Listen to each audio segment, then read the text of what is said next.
दोस्तों, कहानी का अलग भाग शुरू करती हूँ। अगला भाग इसलिए लाना पड़ा क्योंकि कहानी बहुत ही अच्छी थी। अगर मेरा थोड़ा सा भी ध्यान रखते तो मुझे बहुत अच्छा महसूस होता। मेहमानों ने भी बहुत बातें बनाई कि ये लड़की पागल है।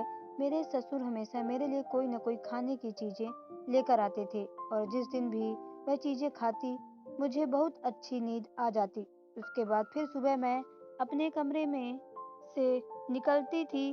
अब तो मेरे ससुर के बाहर चारपाई डालनी शुरू कर दी थी। वो कहते थे कि मौसम बेहतर हो रहा है, सर्दियाँ खत्म हो रही हैं और मैं बाहर ही सो जाया करूँगा। यह मेरे कमरे में आ जाती। मुझे बहुत ही अजीब सा लग रहा था। मेरे पति ने कहा कि अपने कमरे में अंदर लॉक क्यों नहीं लगाती हो, लेकिन उनका कहना था कि मेरे कमरे का लॉक खराब हो गया है।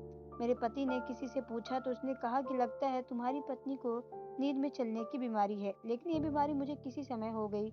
मुझे तो यह बीमारी कभी थी ही नहीं। मैं अपनी बहनों के साथ कमरे में सोती थी, उन्होंने तो कभी ऐसा कुछ नहीं कहा। जब किसी इंसान को यह बीमारी होती है खुद पता नहीं होता उसके साथ क्या क्या हो रहा है। वह नींद में चल के कहीं भी चला जाता है, लेकिन इसके आसपास के लोगों को पता चलता है। मुझे तो आज तक किसी ने यह बात नहीं बताई। मेरे पति ने कहा कि तुम कुछ दिनों अपने घर चली जाओ, अपने माँ बाप के घर रहोगी, तुम्हारा मूड ठीक हो जाएगा। मैं अपने माँ बाप के घर चली गई तो मैंने बहनों से पूछा कि क्या मैं रात में नींद में चलती हूँ क्या, तो उन्होंने कहा कि नहीं, तुम ऐसा कुछ भी एक दफा सोती हो तो उसके बाद सुबह ही जागती हो। बल्कि मेरी एक बहन बहुत संस्कारी थी, वह सुबह सवेरे ही उठ जाती थी और मेरी बहन दूसरी बहन को आदत थी, वह बार बार वॉशरूम जाने के लिए जाया करती थी। हम सब बहनों की नींद कुछ कच्ची थी। मुझे सब कहते थे कि एक दफा सोती तो ऐसा हो सोती कि इसकी आंख नहीं खुलती है। उन्होंने कहा कि ऐसा कुछ नहीं है। मैं हैरान रह गई कि यह बीमारी मुझे मेरे घर से क्यों नहीं होती और अपने ससुराल में ही क्यों होती है। अगर मुझे यह बीमारी होती तो फिर अपने मायके में भी होती। 5 रातें वहाँ रही थी, लेकिन 5 रातों में से एक रात भी नहीं उठी। मैंने आकर ये बात अपने पति को बताई तो मेरे पति ने उल्टी बात कर दी। उसने कहा कि फिर तुम ही बताओ कि ये सब कुछ क्या हुआ, तुमको कोई चक्कर चला रही हो क्या। मुझे क्या पता, मेरे पति को तो मेरी कोई परवाह ही नहीं थी। अब तो उसने मुझ पर इल्जाम लगाना शुरू कर दिया था। मैं तो गुस्से में सोचने लगी कि अच्छा ही था, क्योंकि इल्जाम तो मुझ पर लग गया था, लेकिन मैं ऐसा नहीं कर सकती थी। मैं इस तरह की लड़की नहीं थी। दिन इसी तरह गुजरने लगे।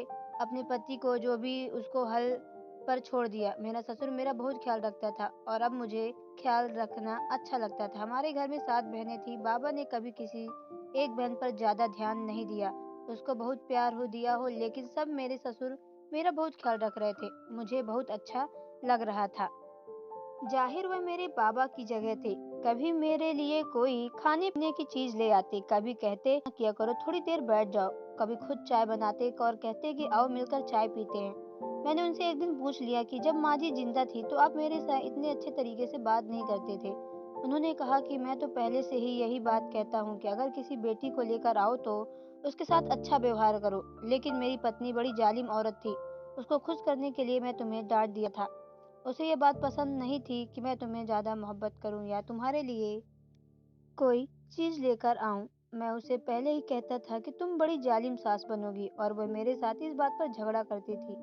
बस कुछ औरतें होती ही है ऐसी। मेरी माँ ने इसका जीना हराम किया था। जब मेरी माँ ने इस दुनिया से चली गई तब जाकर उसको सुकून मिला था। तब उसकी शादी हुई थी। उसको ज्यादा बातों को नहीं पता था क्योंकि वह बहुत कम उम्र में थी। मेरी पत्नी ने बहुत जुल्म बर्दाश्त किए। इंसान ऐसा ही अगर जुल्म बर्दाश्त करता है तो वो फिर खुद भी जालिम बन जाता है। लेकिन तुम बहुत अच्छी लड़की हो और मैं हमेशा तुम्हारा ख्याल रखूंगा। मैं तुम्हारे पति को समझाऊंगा। मुझे पता है उसका रवैया तुम्हारे साथ ठीक नहीं है। मेरी आंखों से आंसू आ गए और मैंने रोना शुरू कर दिया। कि किसके सामने रोती, अपने घर वालों को मैंने ये बात बताई नहीं कि मेरी जिंदगी में क्या समस्या चल रही है। उन्होंने कहा था कि अपने ससुराल की बातें हमें नहीं बताना और छोटी मोटी बातें तो होती ही रहती है और अपना घर बसाने के लिए बहुत कुछ बर्दाश्त करना पड़ता है। मेरे ससुर ने मुझे तसल्ली दी और मेरे सर पर हाथ रखा। उन्होंने कहा कि पागल रोती क्यों हो तुम, मैं हूं ना यहाँ पर। तुम्हारे पति को समझाऊंगा, तुम्हारा भी ख्याल रखूंगा और तुम्हें परेशान होने की जरूरत नहीं है। अब तो मैं तुम्हें अपने ससुर का बहुत ध्यान रखती थी। उनके लिए खाने पीने की चीजें बनाती थी और चाय बनाकर घंटों तक उनके साथ बैठकर बातें करती थी। मेरा पति घर आया और कहने लगा कि पति घर आया है, ससुर से फुर्सत मिल जाए तो पति को भी देख लो। मैंने कहा कि इस तरह की बातें किस अंदाज में कर रहे हो, इस तरह क्यों चिल्ला रहे हो? आपके बाबा की तो सेवा कर रही हूँ, आपको तो खुश होना चाहिए। उसने कहा कि ठीक है, थोड़ी सेवा मेरी भी कर लो। इसी तरह गुजरने लगे। मैं बड़ी परेशान थी। मेरे ससुर का जो रवैया था मेरे पति को होना चाहिए था और ससुर को होना चाहिए था, लेकिन यहाँ तो उल्टी गंगा बह रही थी। एक दिन मैं घर में काम कर रही थी, लेकिन मेरी तबीयत अचानक से बहुत खराब हो गई और मैं बेहोश हो गई। जब मुझे होश आया तो हमारी एक रिश्तेदार मेरे सर पर बैठी हुई थी, इस तरह की बातें कर रही थी कि बधाई हो, ये तो खुशी की बात है क्योंकि मैं माँ बनने वाली थी। अभी मेरा पति घर पर नहीं था, लेकिन मेरे ससुर बहुत ज़्यादा खुश थे, बहुत खुशियाँ मना रहे थे। मैं सोचने लगी कि जब मेरा पति घर आएगा तो वो मुझे खुशखबरी सुनाऊंगी तो वह बहुत ज़्यादा खुश हो जाएगा। उस औरत ने कहा कि बेटा, अब बस ठीक हो जाओ। अगर तुम्हें ऊपर वाले ने बेटी दी तो इसका नाम तुम अपनी सास के नाम पर रखना, उसकी कमी भी पूरी हो जाएगी। लेकिन ऐसा करने का कोई इरादा नहीं था, लेकिन फिलहाल बहुत ज्यादा खुश थी। मेरे ससुर ने मिठाई मंगवाई और सब कोई मीठा खाया, लेकिन हमारे रिश्तेदार भी थे, उन्होंने मोहल्ले की मिठाई बंटवाई थी।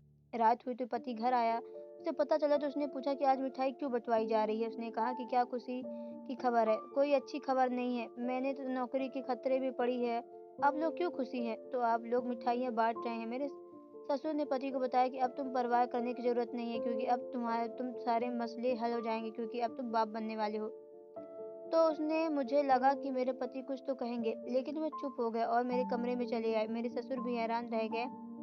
जब मैं कमरे में गई तो मैंने कहा खुशी नहीं। उसने कहा कि क्या मजाक लगा के रखा है, ऐसी कोई बात ही नहीं है, तुम लोग मजाक कर रहे हो। मैंने कहा कि मजाक नहीं है, क्योंकि मैं अभी डॉक्टर से सब कुछ पूछ कर बैठी हूँ। आप किस तरह की बातें कर रहे हो? मेरे पति ने कहा कि यह मजाक ही हो सकता है। मेरे पति की शक्ल लग रहा था जैसे वह बिल्कुल ही मुंह कर गए हो, लेकिन वह ये कैसे कह सकता? उसका नहीं है, ये कोई उसका नहीं है, वो किसी इसका था। ये उसे ये टाइम मिला था मजाक करने के लिए। मैंने ये बात अपने ससुर को बताई तो उन्होंने एक तो दोस्तों, आपको ये स्टोरी कैसी लगी कमेंट बॉक्स में ज़रूर बताएं। अगर आप हमारे चैनल पर नए हो तो चैनल को सब्सक्राइब करके बेल आइकन को प्रेस कर लें, ताकि आने वाली सभी वीडियो का नोटिफिकेशन आपके मोबाइल में सबसे पहले पहुंचे, क्योंकि मैं ऐसे ही वीडियो आप लोगों तक लाती रहती हूँ। तो चलिए मिलते हैं नेक्स्ट वीडियो पे। Okay bye, take care.